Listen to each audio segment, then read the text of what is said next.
Hello students, मैं आपका tutor mister Vishnu हाजिर हूं आपके अपने यूट्यूब चैनल सनराइज प्रोडक्शन में, जिसमें आज हम लेके आए हैं प्लस टू क्लास का फोर्थ टॉपिक डिटरमिनेंट्स। लेकिन मैंने आपको जैसे अलजेब्रा ऑफ मैट्रिसेस का टेस्ट लिया था और जो लिसन वन जो न्यू विजिटर है बेटा वो चैनल को सब्सक्राइब कर लें और बेल आइकन को प्रेस कर लें ताकि आपके पास न्यू अपडेट मिलते रहे। चलो अब हम आते हैं हमारे पॉइंट पे, जो हमने लास्ट वीडियो में बोला था आपको कि जो आपका अलजेब्रा ऑफ मैट्रिसेस का टेस्ट था वो हमने आपका लिया था 10 मार्क्स का, और जिस स्टूडेंट्स के 10 आउट ऑफ 10 आएंगे उसका जो टेस्ट है हम शो भी करेंगे और उसकी विद फोटो के साथ शो करेंगे, ये हमने आपसे प्रॉमिस किया था। चलो तो आज वो दिन आपके लिए आ गया है। अब हम ये जो टेस्ट आपको दिख रहा है ये टेस्ट है रोहित तत्रवाल फ्रॉम, ये बिरोड विलेज से बिलोंग करता है, 12th क्लास का स्टूडेंट है और इसने एग्जाम दिया और उसके 10 आउट ऑफ 10 आए हैं।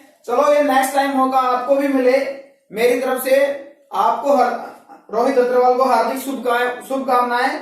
और दूसरी बात उन सभी बच्चों के लिए भी जो नेक्स्ट टाइम और इसके अलावा जो बच्चे 2 टेस्ट में बैठे थे, चलो उनके मार्क्स नहीं थे फिर भी उनको मेरी तरफ से शुभकामनाएं। बट अब हम आते हैं हमारे नेक्स्ट पॉइंट, यानी आपका जो नेक्स्ट टॉपिक है चैप्टर 4 डिटरमिनेंट्स। तो सबसे पहले इसका में बेसिक में क्या है, we shall discuss how to associate an expression और ए नंबर कॉल्ड डिटरमिनेंट्स। यानी ये जो एक्सप्रेशन है उसको एसोसिएट कैसे किया जाता है। What do you mean by expression? Expression में साइन क्या है? Plus minus multiply and divide. इस पर भी ये नंबर्स पे, चाहे वो नंबर आपके रियल है चाहे आपके कैसे नंबर है वो कॉम्प्लेक्स नंबर है, उन पे जो एक्सप्रेशन है उसको एसोसिएट करना क्या कहलाता है? डिटरमिनेंट कहलाता है। अब हम आते हैं डिटरमिनेंट्स के सिंबल में। डिटरमिनेंट्स का सिंबल क्या है ये, और डिटरमिनेंट्स को किससे रिप्रेजेंट करते हैं? हम डेल से भी रिप्रेजेंट करते हैं। और नेक्स्ट भी when we expand a matrix along row or column, ये जो वैल्यू आती है वो क्या कहलाती है? इसका डिटरमिनेंट कहलाती है। किसी रो के अलोंग और किसी कॉलम के अलोंग जब मैट्रिक्स को हम एक्सपेंड करते हैं after applying the symbol of determinant, then that is the determinants of that matrix भी। फिर हम आते हैं, चलो अभी आपने मैट्रिक्स लिया, डिटरमिनेंट्स की फॉर्म में राइट किया, ये आपके पास किस ऑर्डर का मैट्रिक्स है? 3 क्रॉस 3 का मैट्रिक्स है। हम बताना चाहेंगे कि डिटरमिनेंट्स ऑलवेज स्क्वायर मैट्रिक्स का आता है, रेक्टेंगुलर मैट्रिक्स का डिटरमिनेंट फाइंड आउट नहीं कर सकते हैं। ओके, तो स्क्वायर मैट्रिक्स है 3 क्रॉस 3 का, एक्सपेंड बाय R1। R1 में आपके पास A11 में 1 है, A12 में आपके पास 0 है और A13 में आपके पास क्या है? 4 है। तो A11 इसकी पोजीशन है फर्स्ट रो फर्स्ट कॉलम, तो यहाँ जो एलिमेंट रह जाते हैं उसके साथ जो कैलकुलेशन होगी वो A11 की होगी। तो एलिमेंट क्या रहेगा? 5 -1 1 एंड 2। नेक्स्ट में 0 है, फिर आपके पास इसमें फर्स्ट रो सेकंड कॉलम यहाँ रह जाता है आपके पास 3 -1 0 2, फिर 4 first row and third column 3 5 1 0 and 1। ये आपके पास A11 A11 A12 A13। तो इसमें आपके पास जो पेयर में जो डिजिट है इनका सम यदि इवन है तो पोजीशन आपके पास पॉजिटिव, ऑड है तो पोजीशन कैसी? नेगेटिव। तो फर्स्ट में पोजीशन क्या है? पॉजिटिव, इधर क्या है? नेगेटिव, फिर positive positive negative positive negative positive negative and positive negative positive, या ऐसे राइट कर लो आप। ठीक है, अब हमने क्या की, ऑलवेज जैसे आपने क्रॉस मल्टीप्लीकेशन मेथड में 10th क्लास में क्या था कि अब डाउन से अप में मल्टीप्लाई करेंगे तो साइन क्या हो जाएगा? चेंज हो जाएगा। तो यहाँ 5 to the 10, तो इधर -1 आएगा, माइनस कैसा हो जाएगा आपके पास? प्लस, ये नेगेटिव इधर ये 0 आएगा रिजल्ट। नेक्स्ट 3 और इधर से आपके पास 0 आता है, यहां से आएगा सॉरी आपके पास है 4 3 1 जा 3 और इधर आपके पास क्या आएगा? 0 आएगा। ठीक है, नेक्स्ट आपके पास यहाँ 11, यहां से क्या है आपके पास 4 3 जा 4, यहां रिजल्ट क्या आएगा आपके पास? 3 4 3 जा 12, यहां वैल्यू क्या आती है आपके पास? 12 और 12 कैसा है? पॉजिटिव, और वापिस ऐड करने तो रिजल्ट आपके पास क्या आता है? 23 नॉट इक्वल टू 0। यानी ये कैलकुलेशन आपने की है 11 और यहां से आपके पास बेटा दोबारा चेक कर लेते हैं इसको 3, ये आपके पास 0 रहेगा 12 and 12 plus 11 that is 23 and 23 is not equal to 0। यानी किसी मैट्रिक्स का डिटरमिनेंट्स कैसा है आपके पास? नॉन जीरो आता है, और नॉन जीरो आता है तो वो मैट्रिक्स क्या कहलाता है? वो मैट्रिक्स आपका नॉन सिंगुलर कहलाता है। क्या कहलाता है? Non singular. और यदि किसी मैट्रिक्स का डिटरमिनेंट 0 आ जाता है, वो मैट्रिक्स क्या कहलाता है? सिंगुलर मैट्रिक्स कहलाता है। इसी बेस पे जो हम पार्ट चैप्टर 5 करेंगे उसमें आपका 5 मार्क्स का क्वेश्चन आएगा। ठीक है, हरियाणा बोर्ड में 6 मार्क्स का और वैसे 5 मार्क्स का, तो वो काफी इंपॉर्टेंट हो जाता है आपके लिए। तो यहाँ आपके पास क्या है? डिटरमिनेंट यदि 0 आता है तो मैट्रिक्स सिंगुलर। और जो इनवर्स हम फाइंड आउट करेंगे किसी मैट्रिक्स का, inverse always non singular matrix का एग्जिस्ट करता है। इट मीन जिस मैट्रिक्स का डिटरमिनेंट नॉन 0 आता है उसी का हम इनवर्स फाइंड आउट कर सकते हैं, उसी का एग्जिस्ट करता है। तो ये आपके पास क्या है? 23 that is not equal to 0। तो ये तो था आपके पास डिटरमिनेंट्स। वापस वीडियो को पॉज करके आप दोबारा फिर से चेक करें। अब हम आते हैं very important minor and cofactor. What are minor and cofactor? Next term में है हमारे पास डेफिनेशन में माइनस। माइनस में ये जो आपके पास किसके इक्वल होता है? ए आई जे। ए आई जे आपके पास क्या है? Basic denotation of matrix. ठीक है, तो मैट्रिक्स में जो पोजीशन है एलिमेंट्स की वो एम आई जे है, यानी माइनस है आपके पास। तो फर्स्ट माइनर यानी M11 किसके इक्वल है? A11 के इक्वल। M11 किसके इक्वल है? M11 is equal to A11। और A11 की वैल्यू क्या आती है आपके पास? A11 की वैल्यू है यस, यदि यहाँ A11 ठीक है, M12 first row second column 3 - 1 0 2, M13 first row third column 3 3 5 0 1, M21 second row first column 0 4 1 2, M22 second row second column 1 4 0 2, M23 second row third column 0 1 1 0 0 1। अब आपके पास नेक्स्ट है M31 third row first column 0 4 4 5 -1, M32 third row second column 1 4 and 3 -2 3 -1, M33 third row third column 1 0 and 3 5। ये आपके पास क्या निकाली हमने? Position निकाली है मैट्रिक्स के एलिमेंट्स की।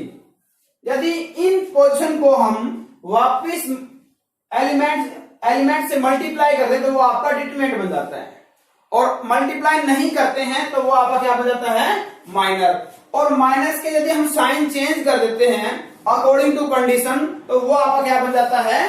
कोफैक्टर बन जाता है। समझने की कोशिश करो बच्चे, यहीं पे गलती करते हैं। जब डिटरमिनेंट निकाला हमने यानी पोजीशन से मल्टीप्लाई की, ठीक है, A11 की A11 से A12 से और A13 से पोजीशन से मल्टीप्लाई की, उसको एसोसिएट किया एक्सप्रेशन को, तो वो तो बन जाता है आपका determinant.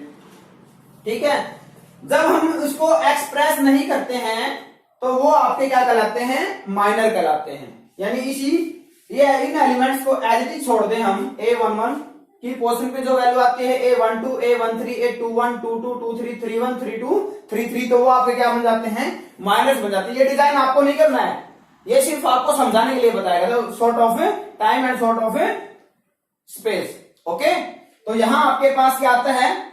Again 10 and sign change 11, यहां 6, ये 3, ऐसे ही आपके पास -4, ये 2, ये आपके पास 1, और इधर से आपके पास क्या था? -20, ये -13, और ये आपके पास 5। These are minors and now -r is equal to Aij। ठीक है, -Aij के इक्वल है। अब हम आते हैं कोफैक्टर्स पे। कोफैक्टर्स आपके पास Aij is equal to -1 raise to the power I plus j is equal to Mij। यानी यदि हम A11 राइट करना चाहें, A11 की वैल्यू क्या आएगी? -1 raise to the power 1 plus 1 यानी I plus j into M11 भी। और M11 की वैल्यू क्या आपके पास? 11, -1 की पावर क्या आएगी? 2, यानी आपके पास A11 आपके पास क्या आ जाता है? A11 आपका 11 आता है। इसी प्रकार से A12 क्या आएगा? A12 आएगा 6, लेकिन 1 प्लस 2 यानी 3, माइनस की पावर ओड है, साइन नेगेटिव, इवन पे पॉजिटिव और ओड पे नेगेटिव, तो यहां वैल्यू क्या आएगी? -6। एंड A13 क्या आएगा आपका? साइन चेंज नहीं होगा इसमें, यानी 3 रहेगा, क्योंकि 1 प्लस 3 क्या होता है? 4 4 is even and as it is. इसी प्रकार से A21 2 1 क्या आएगा M21, M21 -4 यानी कैसा 4 हो जाएगा ये आपका +4। A22 M22 के इक्वल है, M22 आपके पास 2 है, 2 + 2 4 साइन चेंज नहीं होगा। A23 आपके पास क्या आएगा अभी M23 के इक्वल, M23 आपके पास 1 है और 2 + 3 क्या होता है 5, तो यहां वैल्यू क्या आएगी आपके पास ओड है 5 दैट इज -1। इसी प्रकार से A31 M31 के इक्वल -20, A32 आएगा -13 दैट इज 2 + 3 क्या होता है 5 ओड है, तो 13 कैसा हो जाएगा आपका नेगेटिव पॉजिटिव हो जाएगा आपके पास। और इसी प्रकार से A33 ये आपका 3 + 3 क्या होता है 6 इवन साइन चेंज नहीं होगा, माइनर आपका कोफैक्टर बन जाएगा। तो आपने क्या ऑब्जर्व किया, यदि इस एक्सप्रेशन को एसोसिएट कर दें तो वो आपका डिटरमिनेंट कहलाता है। यदि हम किसी मैट्रिक्स में डिटरमिनेंट्स का ये सिंबल है डेल से रिप्रेजेंट करते हैं हम, यदि किसी मैट्रिक्स में चाहे हम किसी रो से या किसी कॉलम से एक्सप्रेस करते हैं, एसोसिएट करते हैं एक्सप्रेशन को, तो उसमें कोई चेंज नहीं आएगा। ठीक है, सभी में वैल्यू कैसी आएगी सेम आएगी। यदि किसी मैट्रिक्स का जो डिटरमिनेंट है वो नॉन जीरो आता है तो वह मैट्रिक्स नॉन सिंगुलर कहलाता है, और यदि किसी मैट्रिक्स का डिटरमिनेंट जीरो आ जाता है तो वह मैट्रिक्स आपका सिंगुलर कहलाता है। जो इनवर्स है ऑलवेज नॉन सिंगुलर मैट्रिक्स का एग्जिस्ट करता है। और दूसरी बात, जो डिटरमिनेंट है वो आपका हम स्क्वायर मैट्रिक्स का निकालते हैं, रेक्टेंगुलर मैट्रिक्स का डिटरमिनेंट नहीं निकालते। इट मींस रेक्टेंगुलर का मीनिंग है जहां आपके पास रो और कॉलम डिफरेंट है। अब आपने क्या क्या माइनस आपके पास क्या है, सिंपली जो आपके पास AIJ की पोजीशन है उसको छोड़कर जो आपके पास एक्सप्रेशन रह जाता है वो वैल्यू क्या कहलाती है, माइनर कहलाती है। यानी M11 क्या है, A11 के इक्वल है। तो इसमें जो आपके पास एलिमेंट रह जाएंगे इसकी पोजीशन को छोड़ के, A11 की पोजीशन क्या है, फर्स्ट रो फर्स्ट कॉलम, तो ये जो एक्सप्रेशन बनेगा ये आपका माइनर है। यदि इस एक्सप्रेशन की मल्टीप्लाई कर देते हैं वापिस पोजीशन से, वो आपका डिटरमिनेंट बन जाता है। यहां डिफरेंस समझना, आपको फिर से दोबारा रिपीट कर रहा हूं। यदि एक्सप्रेशन को वापिस हम मल्टीप्लाई कर देते हैं तो वो आपका क्या बन जाता है, डिटरमिनेंट बन जाता है। ठीक है, अब माइनर आने के बाद यदि माइनस में हम साइन चेंज कर देते हैं अकॉर्डिंग टू कंडीशन, ठीक है, तो वो आपके क्या बन जाते हैं, कोफैक्टर कहलाते हैं। ठीक है, आगे समझ में। अब हम करते हैं हमारा नेक्स्ट। यस स्टूडेंट्स, अब हम अटेम्प्ट करते हैं यहाँ 4.1 एक्सरसाइज को। चलो ठीक है, तो सबसे पहले फर्स्ट क्वेश्चन में हमने पार्ट को लिया है, फोर्थ पार्ट को, determinant of log of base a to the b 1 log of base b to the a। तो इसको एक्सपेंड करते हैं अलोंग R1 के अलोंग जब एक्सपेंड किया तो A11 की वैल्यू क्या आपके पास log of base a to the b, और इसकी पोजीशन क्या आपके पास फर्स्ट रो फर्स्ट कॉलम, इससे मल्टीप्लाई हो जाएगी। ठीक है, जब हम A12 पे चलेंगे तो 12 पोजीशन क्या आएगी इसकी नेगेटिव, और यहाँ वैल्यू क्या आएगी 1, और ये पोजीशन का फर्स्ट रो सेकंड कॉलम, और इसकी मल्टीप्लाई किससे होगी 1 से। अब यहाँ तो वैल्यू आती है आपके पास log of base a to the b into log of base b to the a, ये रिजल्ट क्या होता है आपका 1 होता है। ठीक है, तो 1 - 1 यानी डिटरमिनेंट्स की वैल्यू क्या आ जाएगी आपके पास 0 आ जाएगी। ठीक है, अब हमने सेकंड क्वेश्चन को उठाया है। सेकंड क्वेश्चन में टू डिटरमिनेंट्स कैसे हैं आपके पास, इक्वल है। तो फर्स्ट का हमने डिटरमिनेंट फाइंड आउट किया और दो सेकंड का डिटरमिनेंट दोनों कैसे हैं, इक्वल है। तो फर्स्ट का determinant along R1 first row first column यानी 2x into x आएगा आपके पास, माइनस A12 का एलिमेंट है साइन चेंज माइनस, और first row and second column 5 into 8 is equal to इधर 6 into 3 एंड माइनस क्या हो जाएगा साइन प्लस 2 into 7। तो यहां से लेफ्ट हैंड साइड से वैल्यू आती है 2x², यहां से आएगा -40 एंड राइट हैंड साइड में क्या आपके पास 18 प्लस 14। अब आपके पास 40 क्या हो जाएगा आपका पॉजिटिव, यानी 2x² is equal to 72, addition क्या आएगा 72 and x² is equal to 72 divide by 2 यानी 36, और वैल्यू ऑफ x इज +-6। अब हम आते हैं नेक्स्ट और लास्ट क्वेश्चन में। इसके बीच में जो आपके पास आपको फाइंड आउट करना माइनर और कोफैक्टर, उसके लिए आप प्रीवियस ठीक है पॉज करके प्रीवियस 5 मिनट पहले जाएं और फिर उस बेसिक को दोबारा फिर से जो मैंने क्वेश्चन अटेम्प्ट किया था उसको फिर से देखें, उससे डिफरेंट नहीं है। तो आपके पास इसमें क्या है, लास्ट क्वेश्चन में prove that the determinant of this matrix is independent of theta. It means इसका जो डिटरमिनेंट है वो थीटा पर डिपेंड नहीं करता है, मतलब जो इसका डिटरमिनेंट आएगा उसकी लास्ट सिंप्लीफिकेशन में थीटा उसमें नहीं बचेगा आपके पास। ठीक है, इसी में ही लास्ट क्वेश्चन है find the value of x for which determinants of A vanish, यानी ए का जो डिटरमिनेंट्स है वो वैनिश हो जाता है, मतलब कुछ भी वैल्यू नहीं रखता है, यानी वैल्यू क्या आती है उसकी 0 आती है। वो नेक्स्ट में आपको चेक करना है, ऐसे ही है। ठीक है, तो इसका जब हम डिटरमिनेंट अटेम्प्ट करते हैं तो क्या क्या हमने एक्सपेंड होंगे R1। R1 में फर्स्ट एंट्री क्या है x, तो x की position first row first column, ये एंट्री रह जाएगी राइट की। फिर है A12 first row second column, ये एंट्री रह जाती है, ये हमने राइट की है। ठीक है, साइन क्या आएगा माइनस आएगा। फिर इधर cos theta first row third column, minus sign and minus x cos and 1, ये एंट्री रह जाएंगे आपके पास। अब हम क्या करते हैं, इस एक्सप्रेशन को एसोसिएट करते हैं। ठीक है, तो यहां से आएगा माइनस एक्स स्क्वायर और इधर साइन चेंज यानी -1, यानी x into minus x square -1। इधर से आएगा आपके पास माइनस एक्स साइन थीटा और इधर साइन चेंज यानी माइनस ऑफ कोस थीटा। यहाँ आएगा आपके पास माइनस साइन थीटा, इधर माइनस माइनस क्या हो जाएगा साइन चेंज यानी प्लस कोस थीटा। आगे वैल्यू क्या आएंगे आपके पास माइनस ऑफ एक्स क्यूब और यहाँ मल्टीप्लाई करते हैं तो minus minus plus x sine theta into x sign square theta हो जाएगा। जब यहाँ मल्टीप्लाई करेंगे तो माइनस माइनस क्या आएगा plus sine theta into cos theta.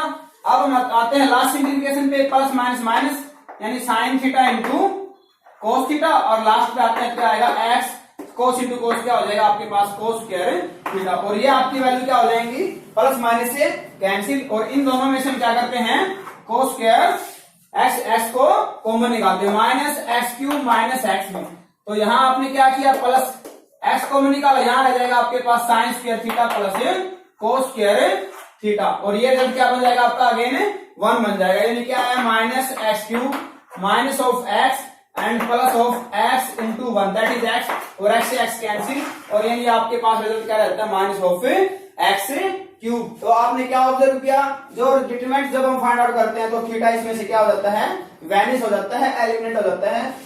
Okay student, जो न्यू स्टूडेंट्स हैं वो चैनल को सब्सक्राइब करें और बेल के आइकन को प्रेस करें। ये जल्द ही टॉपिक जो आपके पास नेक्स्ट इसमें वीडियो में आएगा, नेक्स्ट वीडियो में, तो आपके पास जब वो एक्सरसाइज 4.2 को अटेम्प्ट करेंगे तो वहां आपके पास एनुअल एग्जाम में 4 मार्क्स का क्वेश्चन आता है। ठीक है, okay, thank you, have a nice day.